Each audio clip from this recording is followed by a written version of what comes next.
we go on with the next presentations, and when the presenter still comes later, then we shift the presentation. Okay, thank you. We are live now. So good morning, everybody, and I welcome you to the session Rural Transformation, Gender and Livelihood Dynamics. My name is Jana Jurband. I work at University of Göttingen in the Department of Agriculture Economics and Rural Development, and I'm in the chair for Environmental and Resource Economics.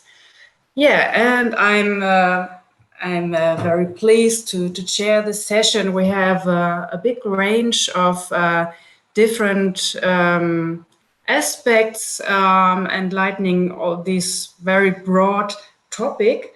And all the presentations, the poster presentations, as well as the oral presentations, which will take place at 3 o'clock this afternoon, they are all centered around how rural farmers and dwellers make up their livelihood and how this relates to different driving forces such as climate change, land degradation, pandemics, and institutional or policy changes, such as interventions, but also how this interferes with management options, such as diversification of farming systems and diversification of income sources.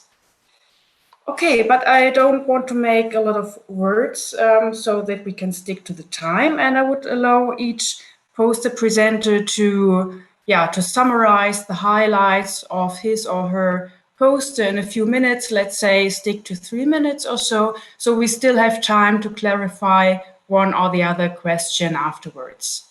Let me check if the first poster presenter is already here. This is Bakochi Isa.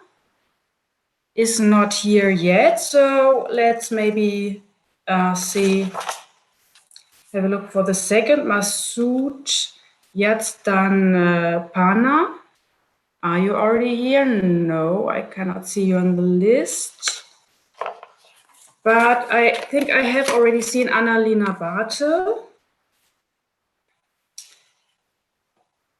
You're here, right? Yeah. Would you like to start giving an overview of your poster, and maybe the host can present it here so everybody can see it at the same time? Yeah. So the title of this poster is "The Perception of Deficiencies of Smallholder Coffee Farmers, a panel analysis of the rural community in eastern Uganda." Yeah. Should I summarize what I have done, or is the video? Now we get. I think we get the poster seen here. So that's what the host said. Is it possible that we can see the poster of Annalena Bartel now? Good morning. My name is Annalena Bartel, and today I would like to present to you my recent research on the perception of deficiencies of smallholder coffee farmers in Uganda. Coffee cultivation is one of the major income generating activities in Uganda. About 42% of households are engaged in coffee cultivation or coffee production. The investigation of perception of deficiencies of smallholder coffee farmers is important to see which challenges the farmers are faced, what they don't have the resources to solve or to cope their challenges for. So the perception of deficiencies give us an idea how we could help the farmers bringing better resource level to their homes to see development in the region. This study was conducted in the Mount Elgon region, and within this region in the Elgon County. We have chosen 3 sub-counties and interviewed 431 farmers in 2018. Unfortunately, we haven't met all the farmers in 2019. This was majorly due to very heavy rainfall and thereby bad accessibility of the farms due to unpassable roads. During both survey rounds, the farmers were asked how their constraint level of 16 different deficiency variables is or was, and then they have to choose a constraint level on a Likert scale from 1 to 5. 1 doesn't constrain me at all, to 5 constrains me very much. Principal component analysis gave some ideas of which variables could be grouped, and the best solution was a 5-factor solution by explaining nearly 60% of the total variance. Descriptive results indicate a higher constraint level in 2018 compared to 2019. A one-factor ANOVA was also implemented to investigate the impact of sub-county on the perception of deficiencies. The ANOVA was also showing that some factors were impacted by the sub-county. Our quality parts of the interviews were also explaining why. So in some sub-counties, for example in Simu, they have implemented water taps, also in Namisuni. Then we have like different access for information, and also group activities were mentioned of farmer side.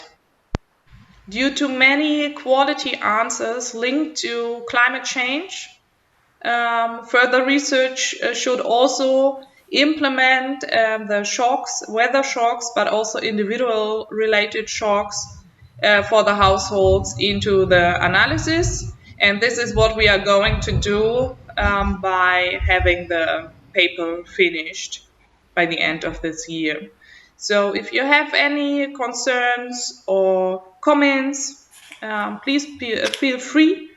You're most welcome to comment. Thank you very much for your attention. Bye. Thank you very much, Annalena Bartel.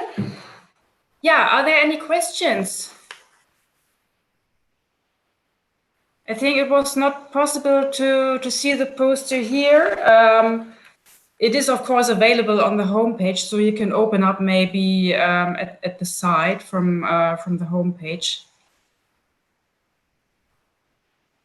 Let me see. Is there any question?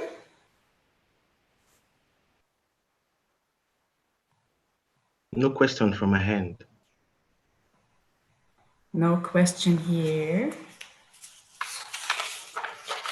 I've just checked the WOVA application. Maybe sometimes there are questions there, but I cannot see anything.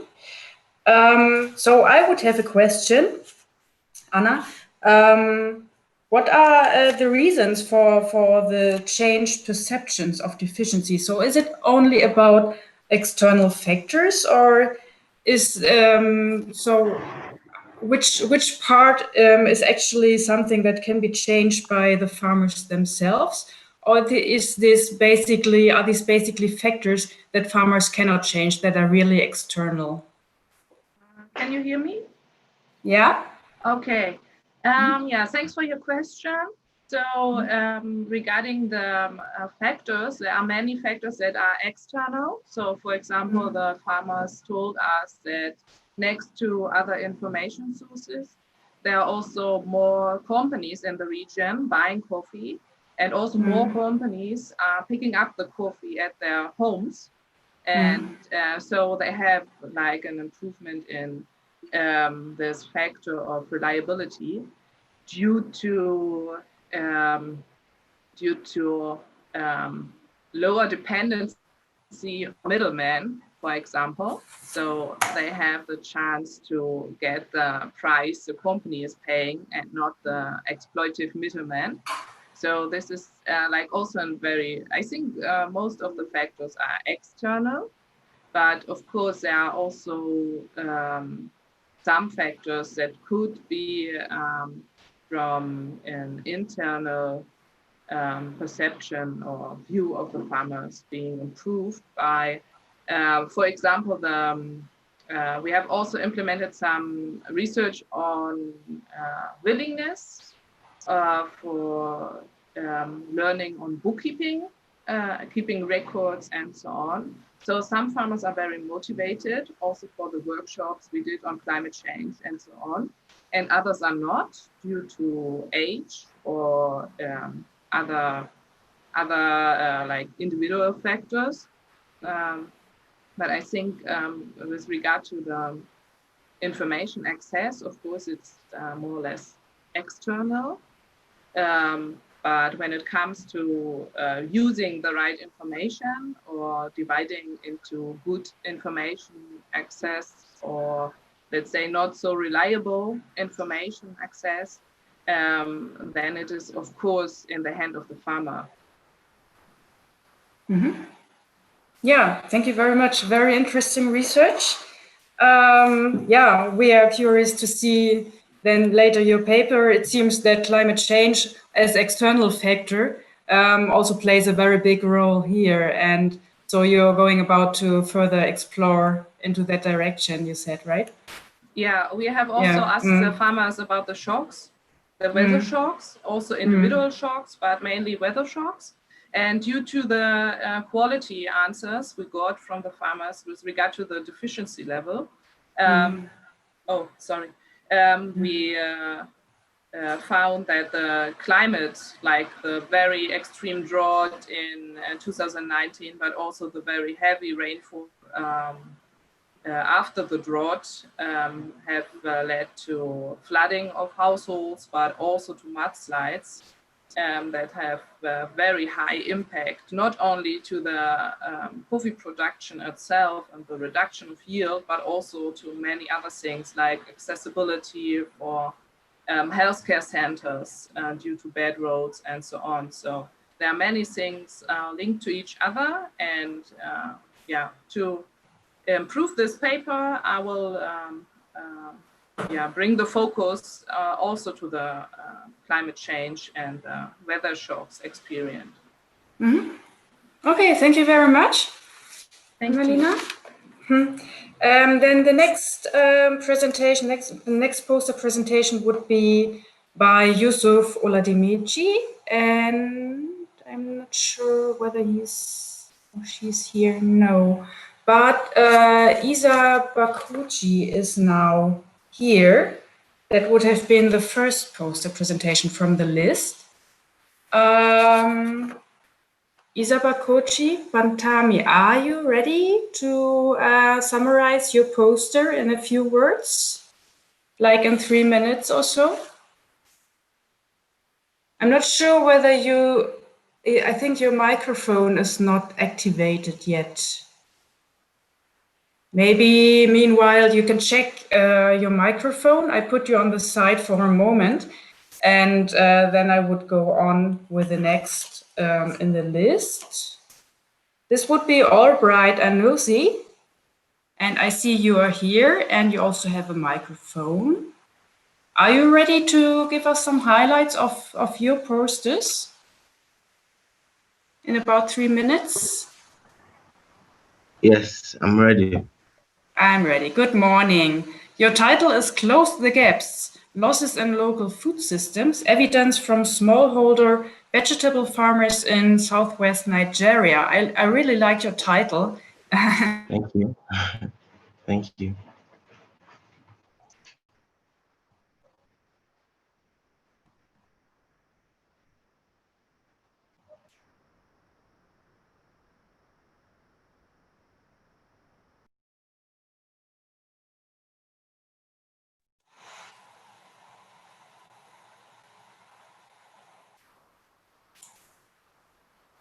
Hello, can you hear me?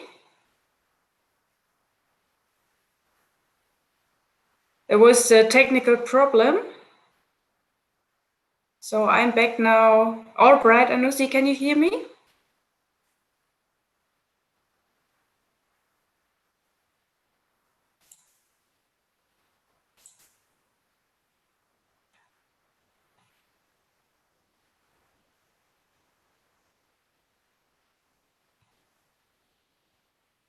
Okay. Very good. So I'm back. I hope the others are also back. All right, can you activate your microphone? Hello. Ah, there you are. Okay. In case you have a webcam too. Alano, we can see you. Would you like to summarize a little bit the highlights of your work? Okay, yeah. Our aim was carried out to check up the effect of post-harvest losses on poverty status of farmers. Yeah. Can you say a little bit more about what you have done in the study and what the main results, just the highlights from your poster. Okay. So we have it in mind again. Okay. From the research, one of the results was that the major sources of income of the farmers there are vegetable production, that most farmers have. They depend mainly on farming. Like that was the only major source of income. And also they suffer an high level of post-harvest losses in that particular community. Also, and their the major farmers there are males because of the cultural belief that most male are being allocated farmland. So the women are being deprived of getting farmland. So they are majorly not into agriculture.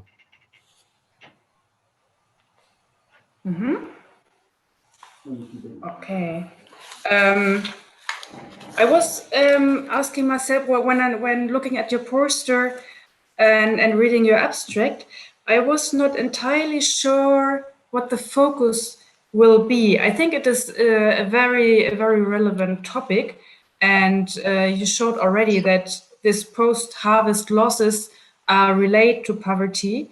But first, you asked the question whether this will relate to the supply, so whether the supply can be enough. So I was not sure what will really be the focus or the main research question here.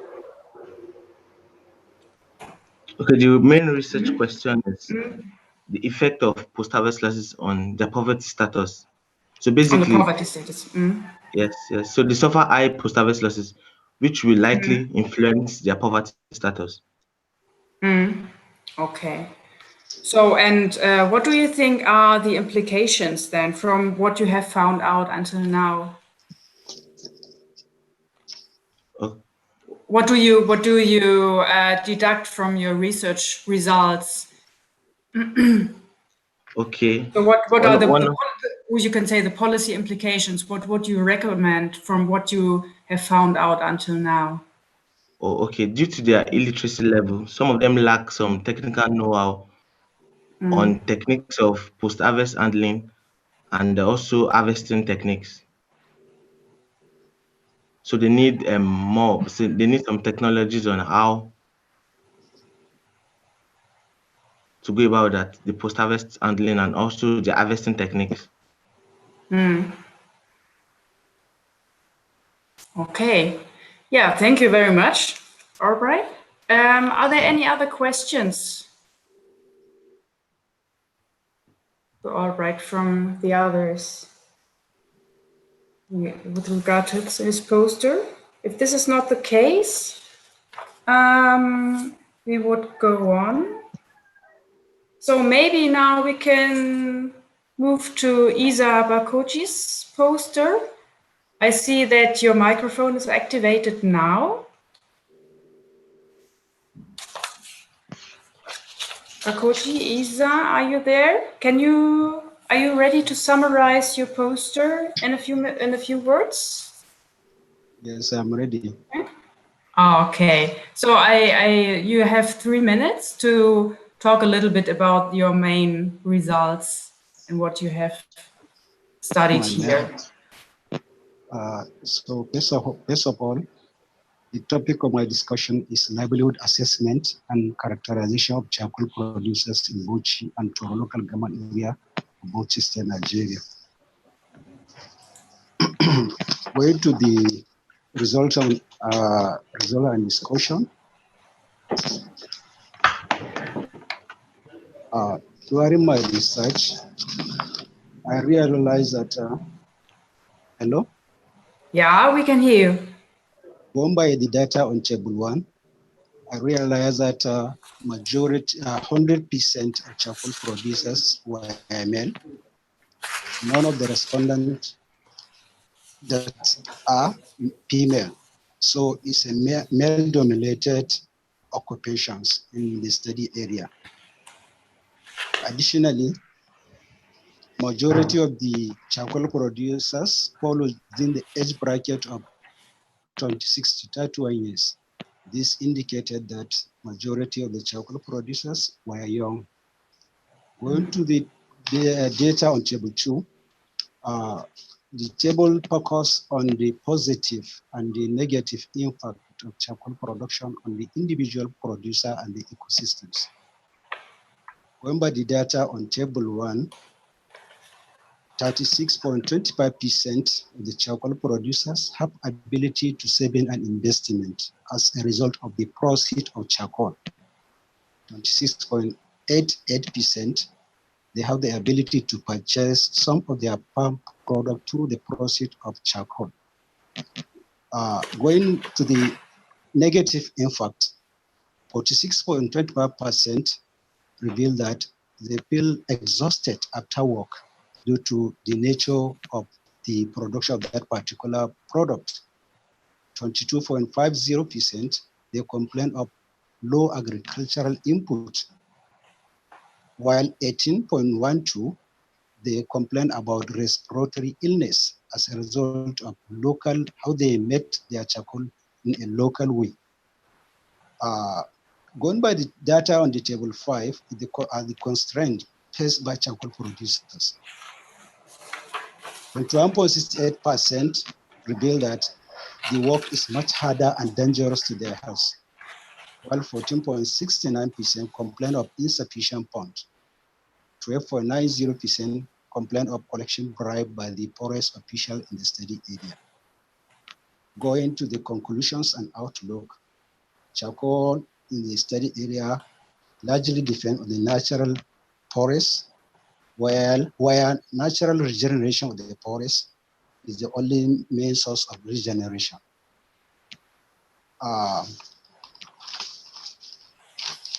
The recommendations in summary, government and traditional rulers should monitor and regulate the activities of charcoal production by imposing taxes and restriction on the types of trees to be cut to curb the menace of deforestation in the area. Artificial plantation should be encouraged in the fuel deficit area. So also job opportunities should be created to reduce the rate of youth going into charcoal production.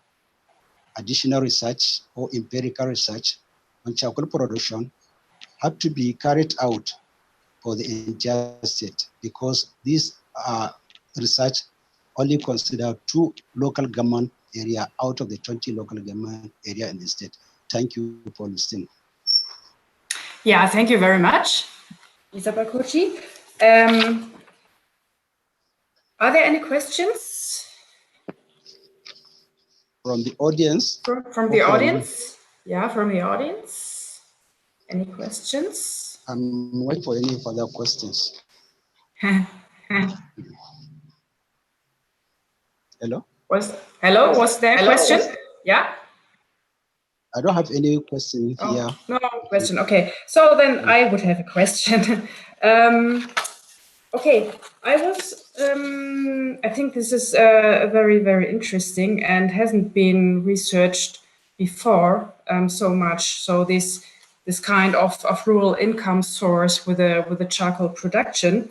I wonder a little bit where your research will go into, maybe more in detail, or what the prospects are to further research. Is it more about the impacts, like, for example, environmental impacts or health impacts? Or do you think that charcoal production is a proper way of income diversification, or would you rather recommend that the rural people go out of the charcoal production because of the disadvantages of that? So I think this kind of income source has advantages and disadvantages, and I wonder what direction, or what further things of interest you see here for further research. Sincerely speaking, my research has it's a multifaceted research concerned about the negative impact to the individual producer of that particular product, that is charcoal, and to the ecosystem.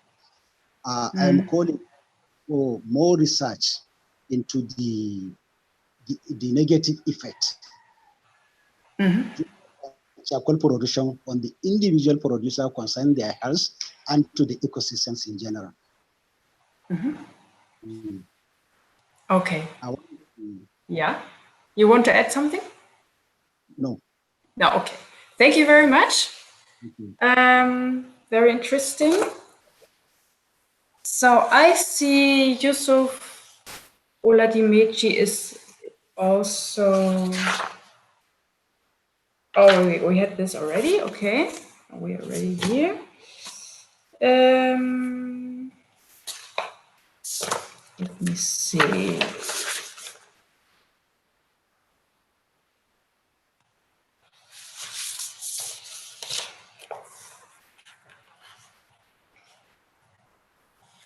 Oh, the next would be Yusuf Oladimeji, right? Effect of land degradation on farmers' food security and poverty status nexus, livelihood diversification in Nigeria. Yusuf, I see your microphone is activated. Would you like to share with us the highlights of your study? Now? Yeah, hello? Allah na presenting sun ban minti abin nan. Abun da daɗi wallahi. Pardon?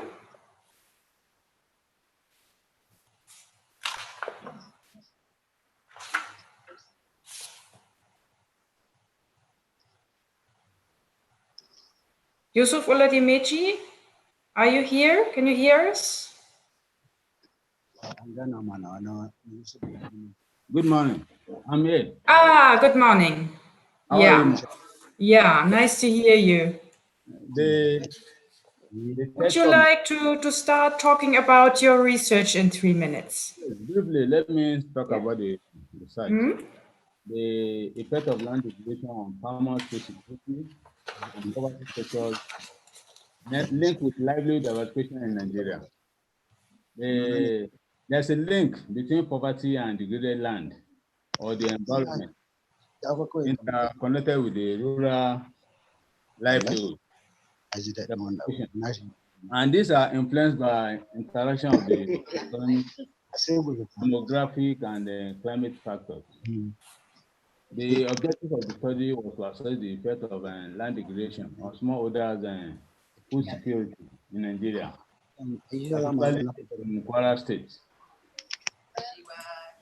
We use structural questionnaire to collect the relevant primary data, and 240 farmers were selected in a whole. They were then the 240 farmers were filtered into 92 and 148 land degraded farmers and the non-degraded farmers. Descriptive statistics, perception index, food security, and poverty down, and multi-dimensional poverty index was used to achieve the objective of the study. We also use the dichotomous regression model, that is the logic model, to achieve the regression model. The result of the study, the perception of the farmer about the degraded land, we try to find out what is their perception, because most of the farmer thinks of only one aspect of degraded land, maybe erosion. So we use the Likert scale. We discovered that majority of the farmer whose land were degraded believe that it's erosion, and that is the perception index of 4.19. And they believe that any land that is degraded that has erosion is, their remark is always is extremely degraded land, and they hardly use that land. Then the second perception about the degraded land is nutrient deficiency. Others are soil color change, water lodging, loss of vegetation, and others. That's what they perceive as a land degraded area. Then we went further to look at what is the effect of the land degraded area on the livelihood or expenditures of the farmers. We discovered that majority of the farmers whose land was degraded were not able to meet up with their livelihood expenditures. And in terms of poverty, we also discovered that poverty was more prevalent and more severe among farmers whose land was degraded compared to those that are not degraded. The livelihood diversification, we realized that most farmers whose land were degraded diversify more outside agriculture than the farmers whose land were degraded. A portion there, we can see some of the degraded land, and then we use what we call the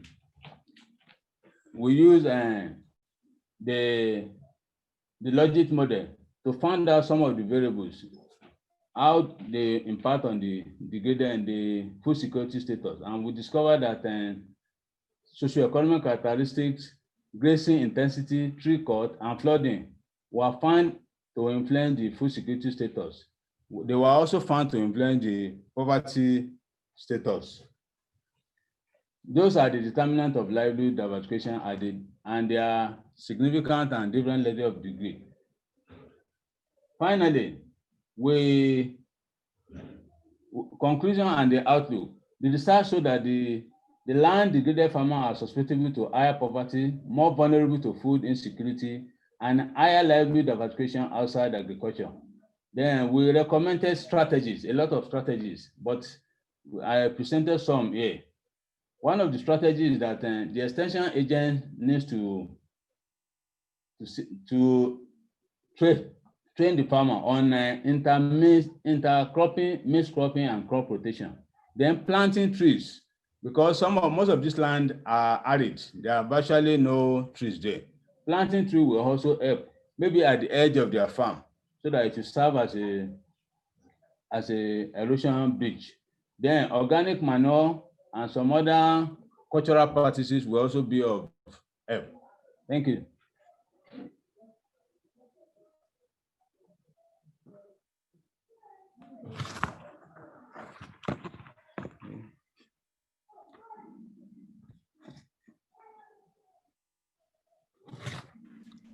Jana, I think you're muted. You're muted. Thank you, Eva. Yeah, so I'm fine.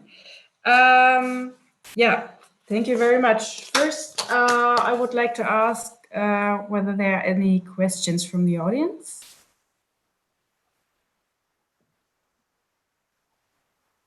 This is not the case. Yusuf, I would have a question actually concerning the determination of a degradation status. I was wondering whether you can really say, okay, land is either degraded or not degraded. I was expecting that there might be a gradient of degradation. So how did you determine actually a degradation status? That is one aspect. The experiment, the research is broken into two aspects: the socioeconomic aspect and the other aspect from the agronomy. The That of the agronomy is not presented there. It's not within my area of jurisdiction. But I know it's captured in the whole work. I just extracted the aspect, my own aspects from because it is a project that is sponsored by Nigeria government. So that aspect is not captured in my work here, but it's in the other researcher. Ah, okay. So other research groups have actually determined these categories. Huh? So the categories of degraded or not degraded land were actually determined by other research groups? Yes. Is that what you mean? Oh, okay. They are determined by other researchers. That's an agronomy, is the one that did that. Aha. Okay. Yeah. Thank you very much, Yusuf. Thank you, sir. Then I think we go on with Uluwakemi Uduntan. And the title of this poster is Effect of Community-Based Natural Resource Management, Program on Poverty Status of Fishing Households in the Riverine Areas of Ondo State in Nigeria. Uluwakemi, would you like to summarize your research in 3 minutes, please? Yes. Hello again. Good morning, everyone. I'm Oluwakemi Oduton. My paper is on the effect of community-based natural resources management program on poverty status of fishing households in the riverine areas of Ondo State, Nigeria. Now, despite the huge fishery resources in Nigeria, low yield deplorable states of the fishery resources in the country due to human activities and due to human activities pervade the fishery sector of Nigeria. And the government attempt to conserve natural resources through top-down regulatory systems have often failed. Limited government capacity to enforce laws and regulations compounds the management problems, particularly when it has to do with regulations. These regulations are inappropriate to the socio-cultural and the ecological context. Globally, community-based natural resource management is an approach under which communities become responsible for managing natural resources within a designated area. And as we all know that poverty is a serious problem all over the world, Nigeria as a country is richly endowed also with abundant human and natural resources, but is still trapped in the poverty net. The importation of fish portends a grave danger to Nigeria in terms of foreign exchange earnings, and these are negatively impacted on the level of employment opportunities, and this has aggravated the poverty level. So data were collected from the respondents, and the data were analyzed using descriptive statistics to analyze the socioeconomic characteristics.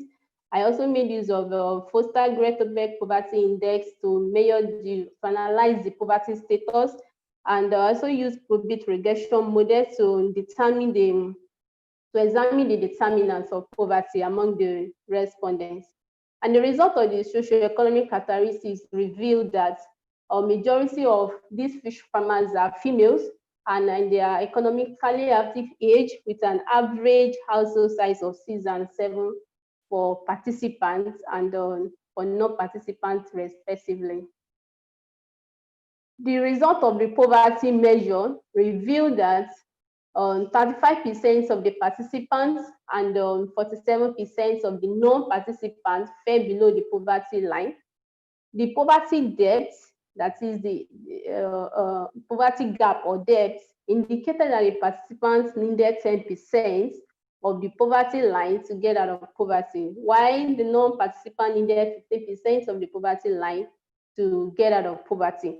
So the poverty severity or intensity for participants indicated that poverty was a bit more severe among the non-participants than the fish farmers who participated in the program.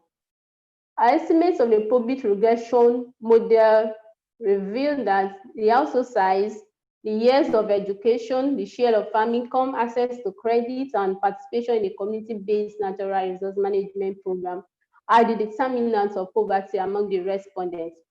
And in conclusion, participation in community-based natural resource management program had significant effects on the poverty status of respondents.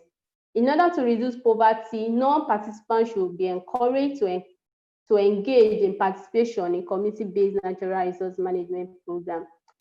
Finally, policies that facilitate increased level of education, increased access to credit facilities are essential to help reducing poverty among the fishing households in the study area. Thank you for listening.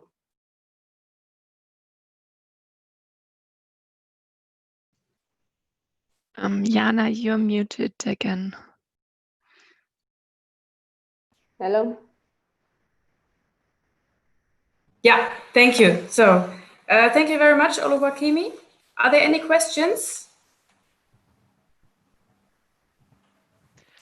Yes, I had a question. So for this allocation of, so you said that the non-participants showed higher levels of percentage of people that fell below the poverty line. And I was wondering whether you assessed the poverty levels also before the policy was, or before this program was implemented, or how you can say, or what gives you like the indication that the poverty levels is affected by the program and not by any other external factors? Okay, what I did was to collect data on the participants and the non-participants of the program. And I tried to analyze the poverty status of the participants and the non-participants. So from there, when you do the analysis of the poverty analysis of the participant, the non-participants, you be able to get the poverty status of the participants and the non-participants, and that was incorporated into the probit regression model to actually know the effects of that participation on the effect of that participation on the program. Okay, thanks. Yeah, thank you very much. I think regarding the time, Eva, would you directly like to go on presenting your research? I have prepared a video presentation, so I'm not sure whether that's possible to show that one. Yeah, if that's short enough, I think you can just share your screen, maybe. Ah, okay. Then,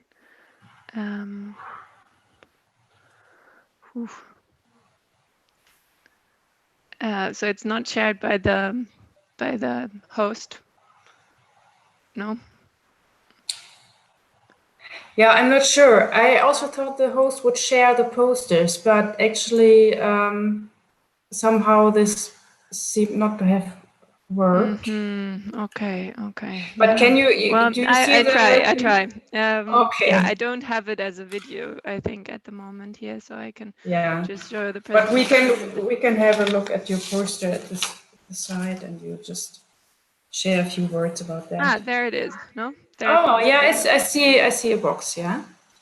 To the poster presentation on potential of crop diversification of organic cotton-based farming systems in India to increase farmers' livelihoods.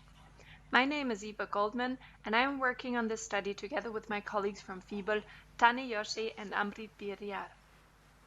India produces 47% of the global organic cotton on more than 220,000 hectares. Most of this is produced in the 4 states of Eva, it's Gujarat, not very Madhya good Pradesh, to hear. I think there are and problems. Odisha, which you can see on the problems. map to the right. Many of the 140,000 farmers who grow organic cotton, most of them small-scale farmers, often depend heavily on cotton production to generate their income. Crop diversification of organic cotton-based farming systems as one lever to increase livelihoods has a big potential to be beneficial to many of these farmers. This is why we aim to assess within this preliminary study the agronomic, environmental, and economic benefits of different crop diversification options, such as adapted crop rotations Eva, and intercropping to increase farmers' livelihoods.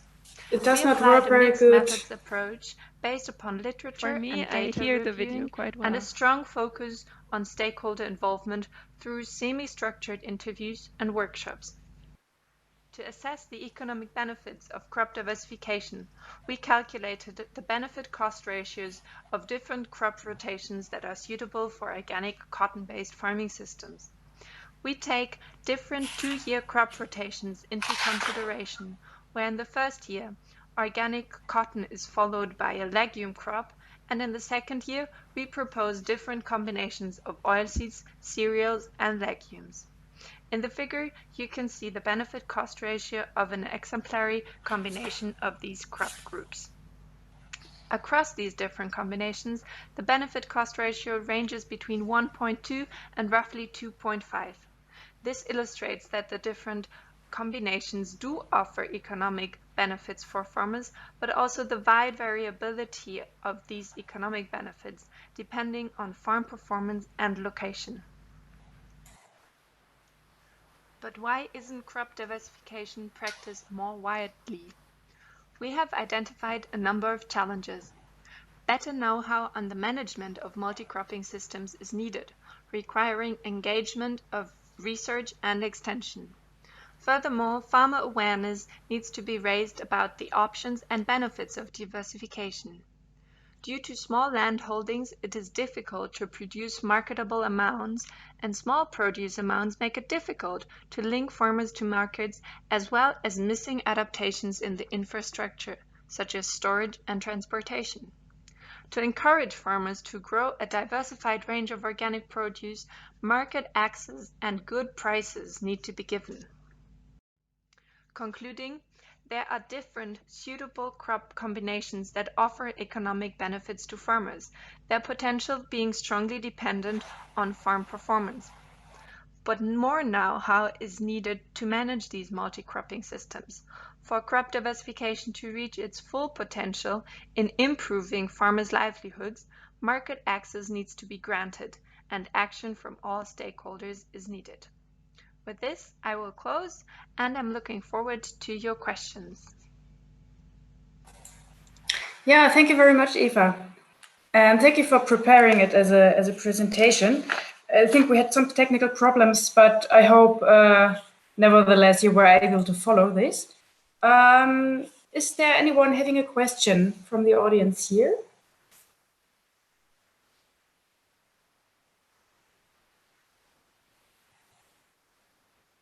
If this is not the case, I would have a question actually.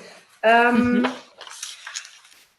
wondered what makes you believe that the livelihood will be increased by crop diversification in this case. Do you check like a reference situation, or did you actually compare these different benefit cost ratios of the crop rotations with a reference situation, like having pure organic cotton?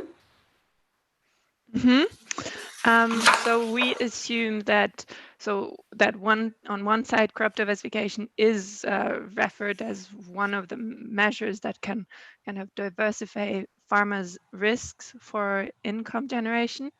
So just spreading the crops that they are investing in, and also for cotton prices, that they might be quite variable in terms of world market prices, and then price procurement schemes that are implemented in India not always do cover the costs of the cultivation. And so organic cotton should be complemented by a crop rotation that is suitable to offer the agronomic and environmental benefits of a holistic farming system approach. So that is why we want to look into the different options to diversify the farming system and not only go for maybe the most let's say short-term solution to generate income, which would be an option of a monoculture. So we are looking into the different options for that. Okay, I see. Thank you very much, Eva, and thank you very much again to all poster presenters in this session. These were very interesting topics, and I'm looking forward to hear more presentations, oral presentations at 3 o'clock. And I invite everybody to be here again at 3 o'clock. And another poster session will take place at 5 o'clock. Hope to see you all there. And okay, until then, bye-bye. Thank you. Bye-bye.